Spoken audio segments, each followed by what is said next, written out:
سابق امریکی صدر براک اوباما نے ڈونلڈ ٹرمپ کی ایران پر حملوں کی پالیسی کو غلط قرار دے دیا۔ براک اوباما نے ٹرمپ کو آڑے ہاتھوں لیتے ہوئے کہا کہ بمباری یا طاقت کے ذریعے مسائل حل کرنے کی سوچ غلط ہے۔ سفارتکاری کے ذریعے جنگ سے بچنا چاہیے۔ ایران اور امریکہ کے درمیان ممکنہ نیا معاہدہ ان کے دور میں ہونے والے معاہدے سے زیادہ مختلف یا بہتر ہونے کا امکان نہیں۔ مزید کہا کہ جو معاہدہ میرے دور حکومت میں کیا گیا اس کے تحت ایران نے یورینیم افزودگی محدود کرنے اور بین الاقوامی معائنہ کاروں کو رسائی دینے پر اتفاق کیا تھا۔ مسائل تب پیدا ہوئے جب امریکہ اور اس معاہدے سے دستبردار ہوا کہ بمباری یا طاقت کے ذریعے مسائل حل کرنے کی سوچ غلط ہے۔ سفارتکاری کے ذریعے جنگ سے بچنا چاہیے۔ ایران اور امریکہ کے درمیان ممکنہ نیا معاہدہ ان کے دور میں ہونے والے معاہدے سے زیادہ مختلف یا بہتر ہونے کا امکان نہیں۔ مزید کہا کہ جو معاہدہ میرے دور حکومت میں کیا گیا اس کے تحت ایران نے یورینیم افزودگی محدود کرنے اور بین الاقوامی معائنہ کاروں کو رسائی دینے پر اتفاق کیا تھا۔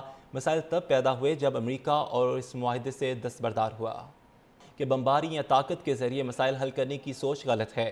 سفارتکاری کے ذریعے جنگ سے بچنا چاہیے۔ ایران اور امریکہ کے درمیان ممکنہ نیا معاہدہ ان کے دور میں ہونے والے معاہدے سے زیادہ مختلف یا بہتر ہونے کا امکان نہیں۔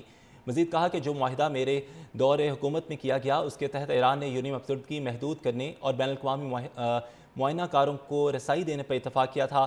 مسائل تب پیدا ہوئے جب امریکہ اور اس معاہدے سے دستبردار ہوا کہ بمباری یا طاقت کے ذریعے مسائل حل کرنے کی سوچ غلط ہے۔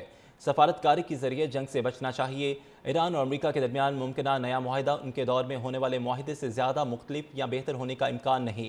مزید کہا کہ جو معاہدہ میرے دور حکومت میں کیا گیا اس کے تحت ایران نے یورینیم افزودگی محدود کرنے اور بین الاقوامی معائنہ کاروں کو رسائی دینے پر اتفاق کیا تھا۔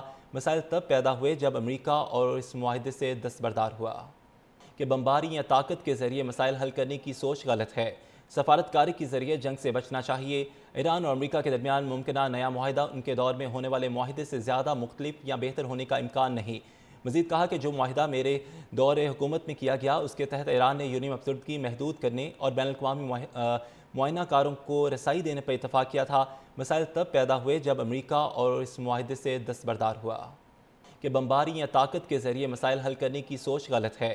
سفارتکاری کے ذریعے جنگ سے بچنا چاہیے۔ ایران اور امریکہ کے درمیان ممکنہ نیا معاہدہ ان کے دور میں ہونے والے معاہدے سے زیادہ مختلف یا بہتر ہونے کا امکان نہیں۔ مزید کہا کہ جو معاہدہ میرے دور حکومت میں کیا گیا اس کے تحت ایران نے یورینیم افزودگی محدود کرنے اور بین الاقوامی معائنہ کاروں کو رسائی دینے پر اتفاق کیا تھا۔ مسائل تب پیدا ہوئے جب امریکہ اور اس معاہدے سے دستبردار ہوا کہ بمباری یا طاقت کے ذریعے مسائل حل کرنے کی سوچ غلط ہے۔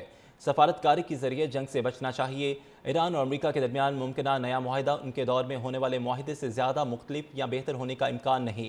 مزید کہا کہ جو معاہدہ میرے دور حکومت میں کیا گیا اس کے تحت ایران نے یورینیم افزودگی محدود کرنے اور بین الاقوامی معائنہ کاروں کو رسائی دینے پر اتفاق کیا تھا۔ مسائل تب پیدا ہوئے جب امریکہ اور اس معاہدے سے دستبردار ہوا کہ بمباری یا طاقت کے ذریعے مسائل حل کرنے کی سوچ غلط ہے۔ سفارتکاری کے ذریعے جنگ سے بچنا چاہیے۔ ایران اور امریکہ کے درمیان ممکنہ نیا معاہدہ ان کے دور میں ہونے والے معاہدے سے زیادہ مختلف یا بہتر ہونے کا امکان نہیں۔ مزید کہا کہ جو معاہدہ میرے دور حکومت میں کیا گیا اس کے تحت ایران نے یورینیم افزودگی محدود کرنے اور بین الاقوامی معائنہ کاروں کو رسائی دینے پر اتفاق کیا تھا۔ مسائل تب پیدا ہوئے جب امریکہ اور اس معاہدے سے دستبردار ہوا